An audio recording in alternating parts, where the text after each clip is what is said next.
हमें आवृत्ति ज्ञात करना है विमीय विधि द्वारा।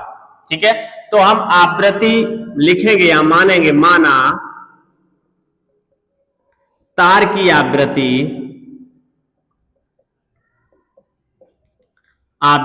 n, कॉमा लगा देंगे, फिर क्या लिखा है, लंबाई l की घात, लंबाई l की घात कितनी मान लेंगे, a, फिर लिखा है कॉमा, फिर लिखा है तनाव यहां है लिखा है f की घात कितनी मान लेंगे, b, फिर लिखा है तथा एकांक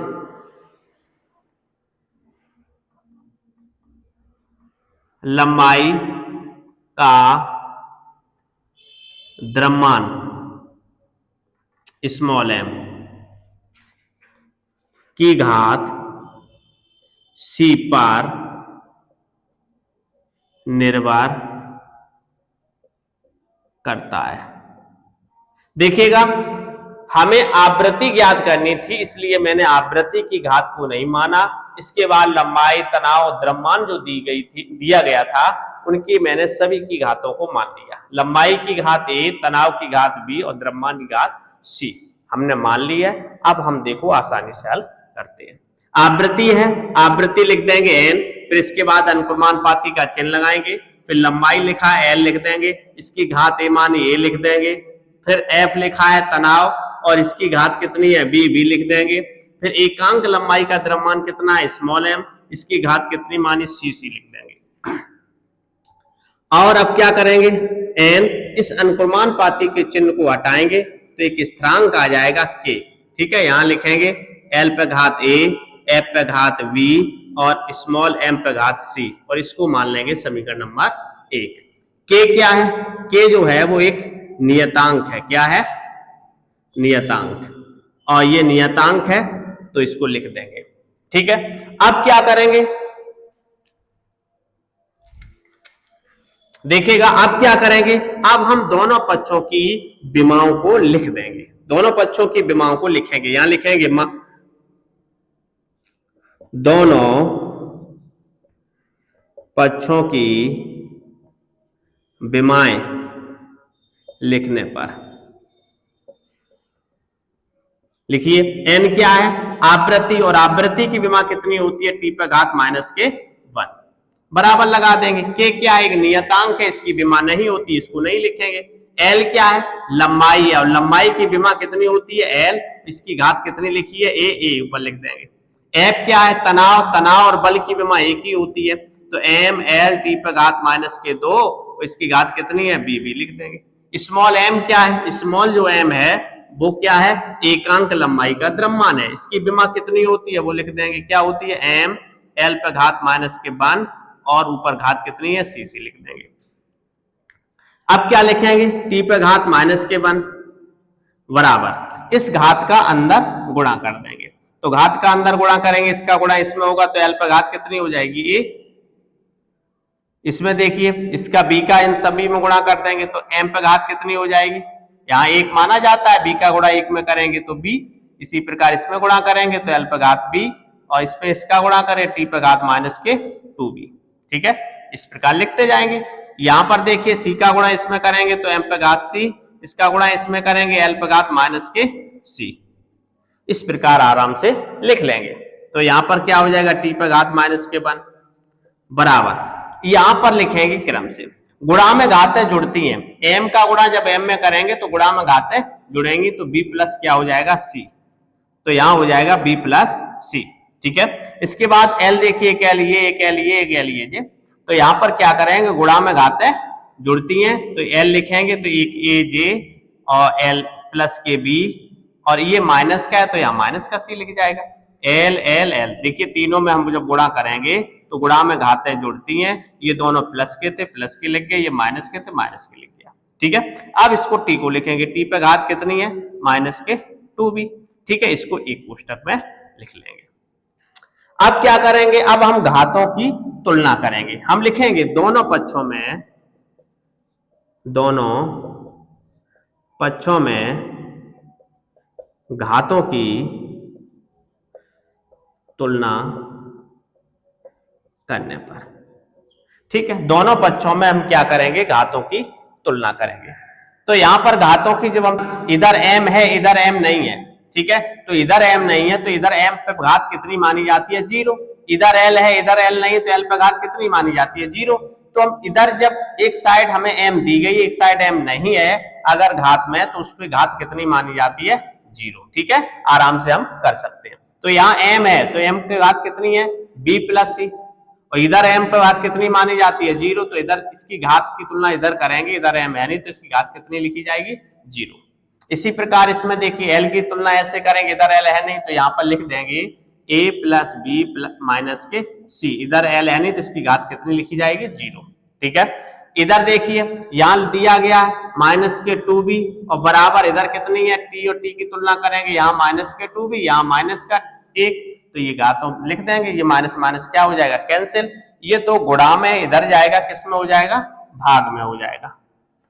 ठीक है, दो को हम बराबर के उस साइड भेजेंगे तो ये गुणा में इधर जाएगा, किस में हो जाएगा, भाग में, तो b बराबर 1/2 हो जाएगा। ठीक है, यहां समीकरण 1 था, इसको हम क्या मान लेते हैं, समीकरण नंबर 2। ठीक है, अब क्या करेंगे, ये जो हमारा b का मान दिया गया है 1/2 वो हम कहां रख देंगे, इसको भी मानना पड़ेगा, समीकरण नंबर कितना हो गया, 3। ठीक है, ये 2 ये 3। अब क्या करेंगे हम, यहां पर देखिए b का मान 1/2 जो निकला है वो कहां रख देंगे, समीकरण नंबर 2 में। तो यहां पर लिखेंगे b का मान समीकरण 2 में रखने पर। ठीक है, b का जो मान आया है 1/2 वो कहां रख देंगे, समीकरण नंबर 2 में, यहां पर रख देंगे तो 1/2 हो जाएगा प्लस c हो जाएगा और बराबर क्या आ जाएगा, 0। यहां प्लस के 1/2 है, बराबर के उस साइड जाएंगे तो किसके हो जाएंगे, माइनस के 1/2। b और c का मान आ गया, मेरा मान किसका बचा, e का मान। तो b और c के मान कहां रख देंगे, समीकरण नंबर 3 में। तो यहां लिख देंगे b तथा c का, यहां b लिखा जाएगा, b तथा c का मान समीकरण 3 में रखने पर। ठीक, 3 में रख देंगे, इसमें रख देंगे तो यहां आ जाएगा a प्लस b का मान कितना निकला था, 1/2।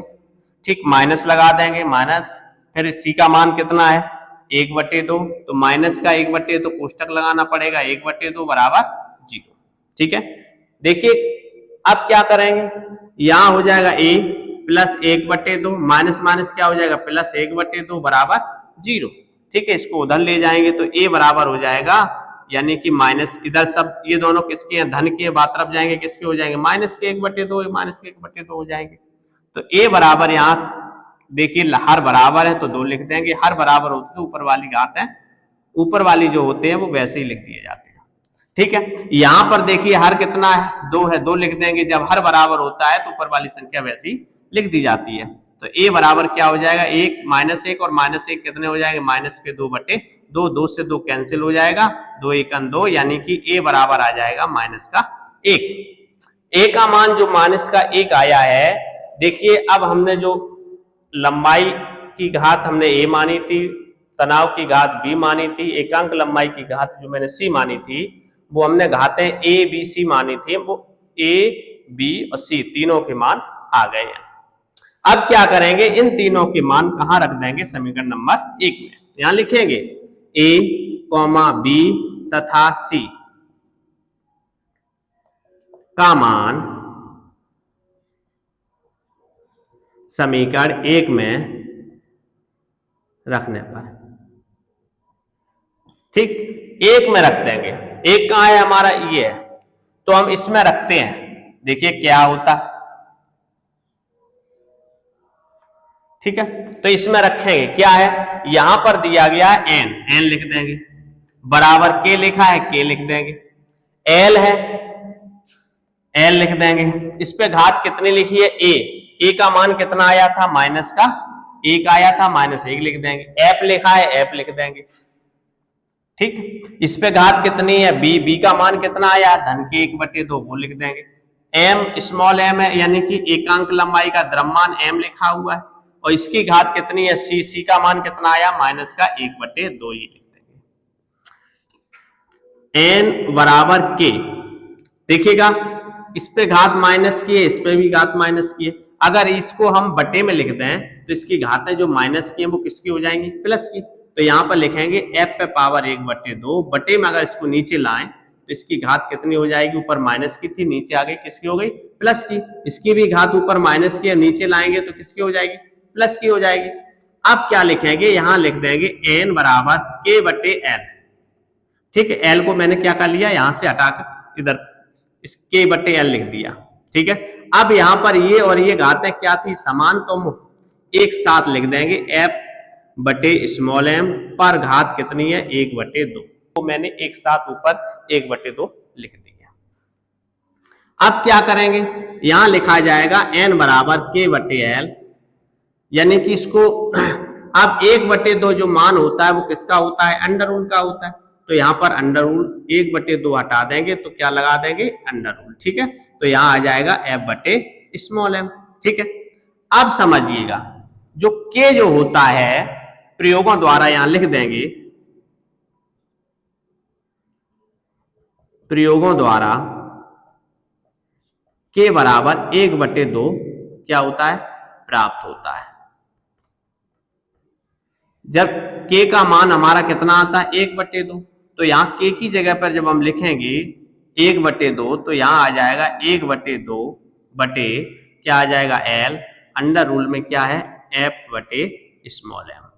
ठीक है, अब इस l का गुणा इसमें होगा तो यहां आ जाएगा n बराबर 1/2l और अंडर रूल में f/m। ये हमारा क्या आ गया, आवृत्ति, तार की आवृत्ति का व्यंजक प्राप्त हो गया। इस प्रकार हम आसानी से यानी कि हल कर सकते हैं।